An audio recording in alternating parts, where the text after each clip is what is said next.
Welcome back to Coffee Talk. Grab your coffee Yes.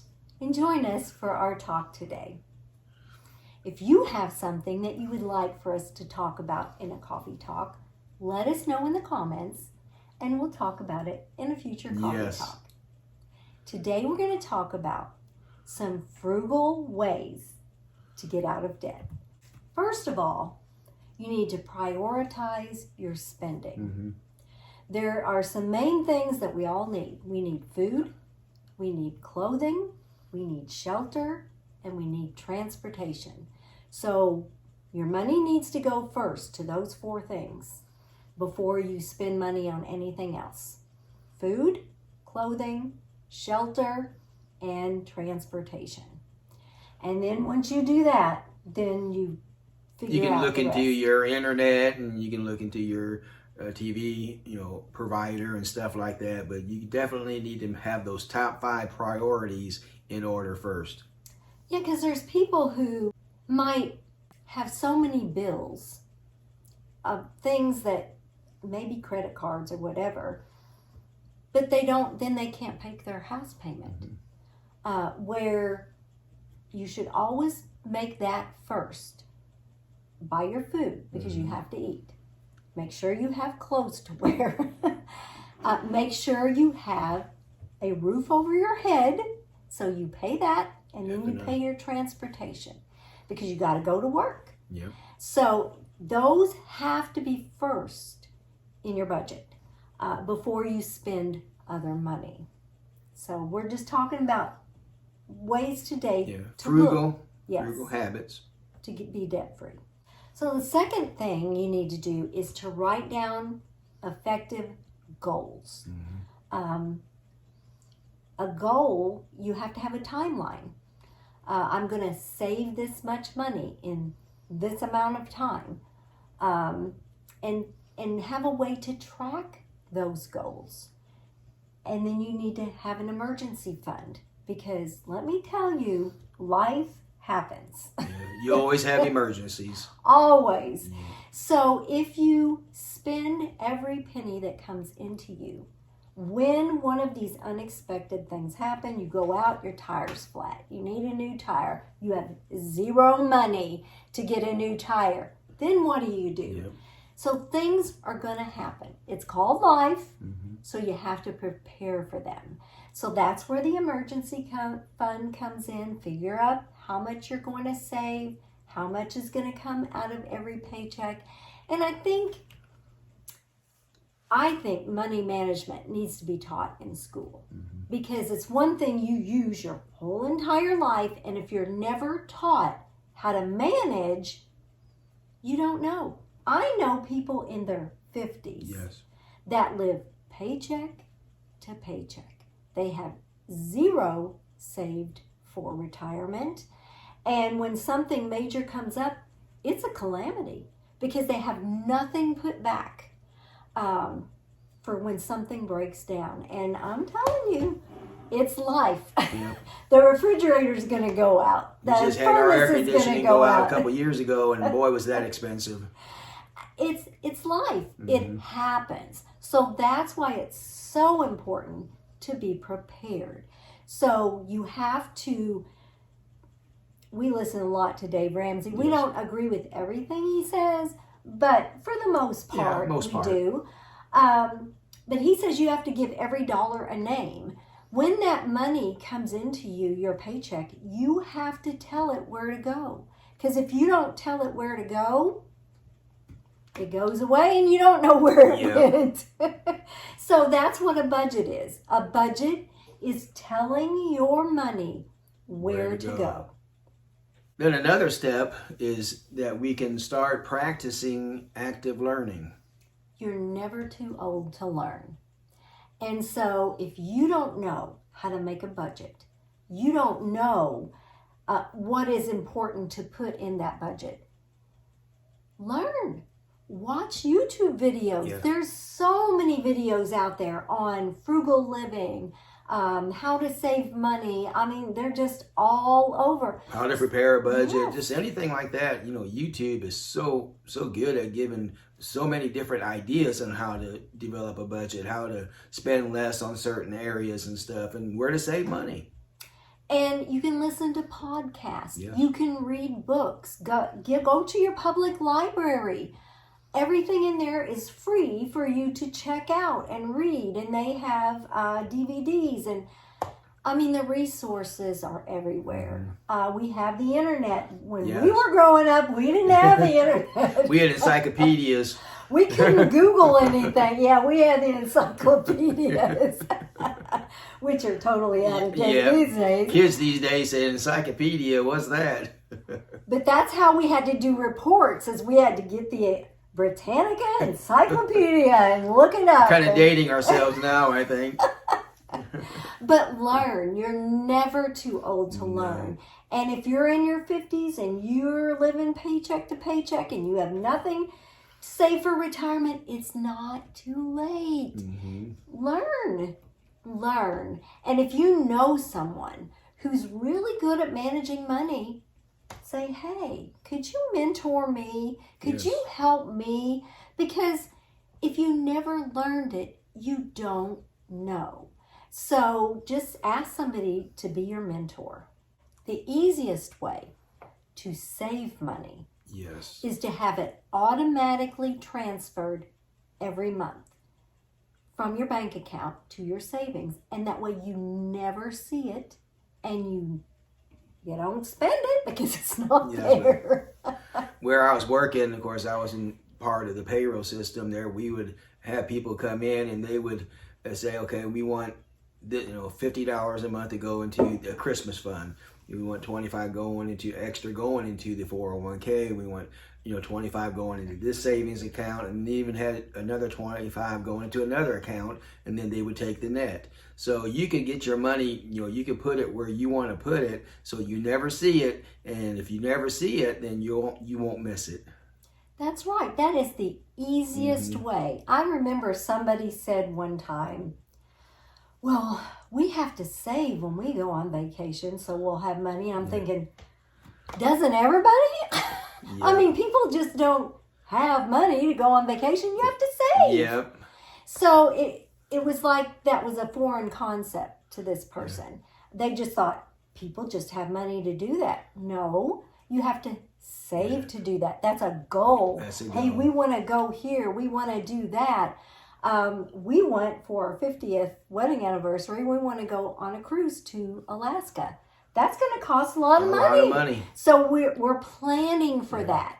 We're saving for that. That way, when it gets time, we'll have the money to do it. People are thinking that if they want to go on a vacation and they haven't been saving, they think that you got to go without. But if you put the money away before you see it, you're not going without. You're actually investing into your vacations, or you're investing into your future. That's right. And that is the easiest way to do it, is just have it automatically put into your savings account. Because if they put it all in your checking, it is going to get spent. Yeah, you'll spend it. And it will not be saved. So that's the easiest way that you can start saving. And the last thing that we'll talk about today to become debt-free is to have patience. Make a plan, work your plan, but then have patience. It's not going to happen overnight. You didn't get in debt overnight. You're not going to be debt-free overnight. No. It's going to be a work in progress. So whenever you're making decisions, you need to make decisions based on your goals.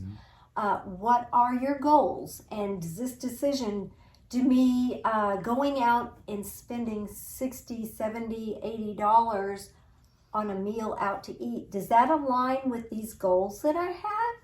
And if it does, go out and eat. Yeah. But if you do that and you can't meet these goals, then no. You'll have to delay that gratification. It's hard sometimes. I know, because it's like, oh, let's just go out and eat. But we're a family of 3 because we have our son with us, and I mean it's almost $100 Yep. every time we go out. So, I mean, including the it's a lot. tip and everything. Yeah. So, I mean, you have to think about these things. Mm-hmm. You just can't spend. And some people think, okay, I'll put it on my credit card and I'll pay it off. Well, you have to be very disciplined in order to use a credit card. We use a credit card for everything, and we pay it in full at the end of the month. We never pay interest, and we get cash back. We got $500 and some at the end of the year because it was cash back from what we had earned. We never pay interest, but we know ourselves. We will pay it off at the end of every month, and we track our spending so that we don't overspend. Yes. So if you can't do that, don't use a credit card, because you'll get yourself in a hole and you can't dig yourself out. Yeah, the interest on credit cards are outrageous, and you'll be paying, like $500. If you have a balance, you'll be paying that off for like 5 years, and we just make it a absolute priority. The first thing we write every month is our credit card. It gets paid right away. Yeah. And what I do is I keep a log of everything that we spend, just like you would in a checkbook register. And so I know, and I subtract it. That way I know exactly, what we've got coming out and that we don't overspend. And so whenever I go to pay the bill, I know I've already subtracted that. So let's just pay the bill, and it comes out of our account, and it's all good. So, but if you don't have that kind of discipline, you can't do that. You'll get Don't use your credit card if you don't have discipline to pay off your credit card every month. Yes, and we just got a thing in the mail the other day that said, "Good news, great news! You got a new interest rate on your credit card. It's went down to 25%. 25%. Like, what? That's crazy. Yeah. But that's good news. They rip you off is what they do. And they prey on people who don't have money and people who don't know how to manage money. Yeah. They prey on people like that. And so you have to be very careful. Yeah, very careful on if you do have a credit card, how you use it. And then we want to talk about, you really need to get into the habit of saving for things that you want to buy instead of borrowing money. Start a car fund. If your car is a real hoopty and it's not going to last too long. We've had a few of them. We've had many hoopties in our day. Start putting a little aside every paycheck into a car fund, and do that on a regular basis. Then when hoopty dies, you've got a car fund that you can draw from, and then you use that and buy a used car. We have in our lives had several hoopies. We've had two that I can think of, 2 new cars, which is not a great decision. We've had several hoopties in our day. We would drive cars that we could afford.